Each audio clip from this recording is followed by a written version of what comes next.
નમસ્તે મિત્રો, આજની આ યુટ્યુબ ચેનલ કેજી કિચન ગુજરાતીમાં આપનું સ્વાગત છે। મિત્રો, હું તમને આજે તીખી બુંદી બનાવતા શીખવાડીશ અને આ તીખી બુંદીનો ઉપયોગ પાણીપુરીના પાણી, ચવાણા, ચેવડા વગેરેમાં થાય છે। જો મિત્રો તમને મારી આ રેસીપી પસંદ આવે તો મારા આ વિડીયોને લાઈક અને સબસ્ક્રાઈબ કરો।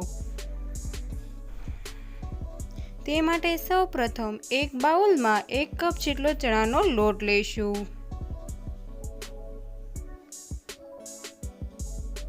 ત્યારબાદ તેમાં હાફ ટેબલ સ્પૂન જેટલો લાલ મરચું પાવડર, થોડો હળદર પાવડર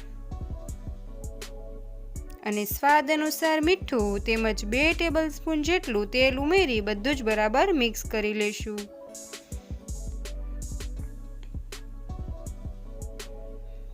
ત્યારબાદ બધું જ બરાબર મિક્સ થઈ જાય એટલે તેમાં થોડું થોડું પાણી ઉમેરી બુંદી માટેનું બેટર બનાવી લેશું।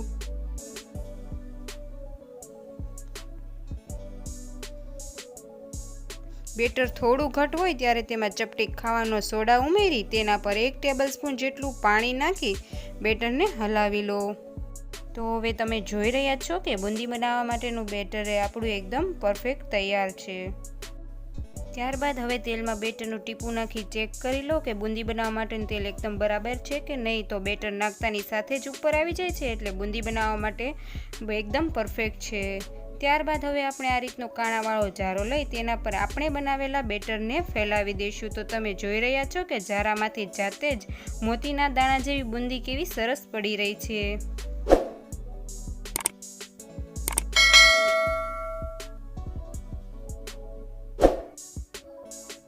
ત્યારબાદ જારાની મદદ વડે બુંદીને ઉપર નીચે કરી અને તળી લેશું।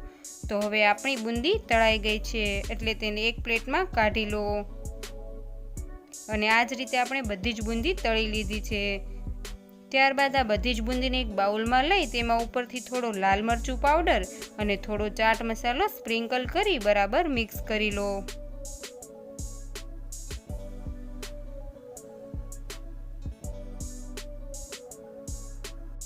તો હવે એકદમ રેડી છે આપણી તીખી બુંદી। જો મિત્રો તમને મારી આ રેસીપી પસંદ આવી હોય તો મારા આ વિડીયોને લાઈક અને સબસ્ક્રાઈબ કરો તેમજ બાજુમાં રહેલા બેલ આઇકનના બટન પર ક્લિક કરો જેથી કરી મારી અવનવી વાનગીની રેસીપી તમને મળતી રહે અને કોમેન્ટ કરીને જરૂર જણાવશો કે તમને કેવી લાગી મારી આ રેસીપી।